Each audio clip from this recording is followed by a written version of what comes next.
चलो बुद्ध की ओर। बुद्ध और उनका धम्म।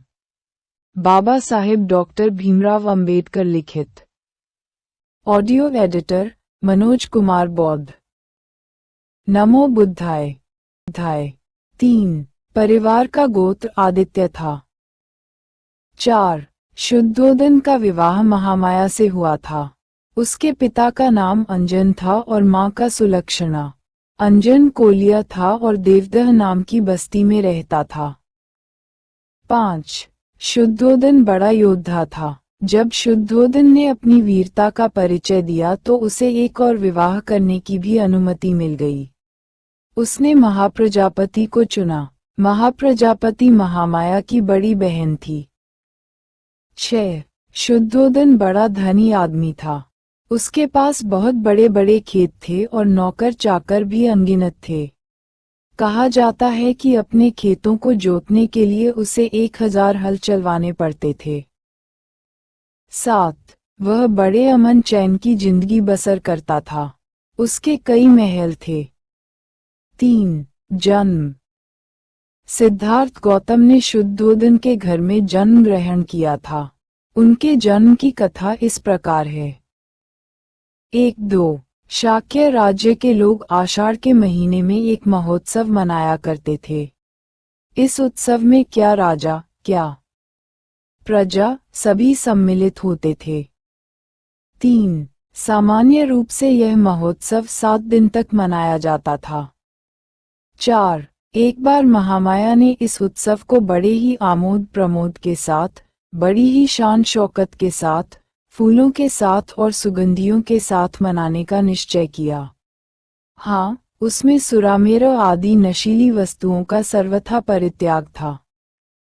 5. 7वें दिन वह प्रातःकाल उठी, सुगंधित जल से स्नान किया, 4 लाख कारशापनों का दान दिया, अच्छे से अच्छे गहने कपड़े पहने, अच्छे से अच्छे खाने खाए, व्रत रखे।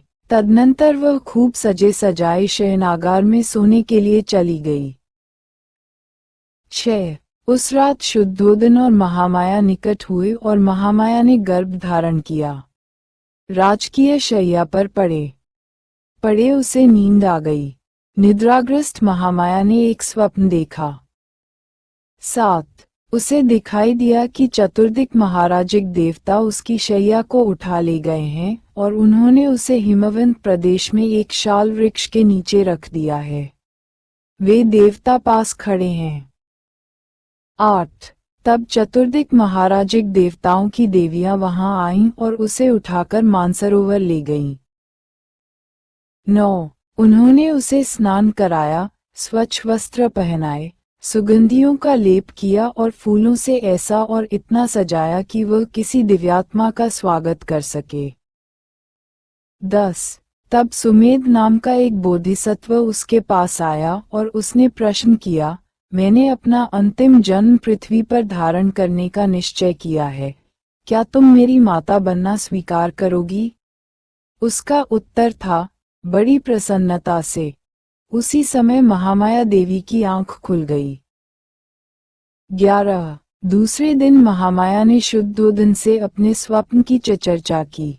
इस स्वप्न की व्याख्या करने में असमर्थ राजा ने स्वप्न विद्या में प्रसिद्ध 8 ब्राह्मणों को बुला भेजा। 12. उनके नाम थे राम, ध्वज, लक्ष्मण, मंत्री, कोडंज, भोज, सुयाम और सुदत्त। राजा ने उनके योग्य स्वागत की तैयारी की।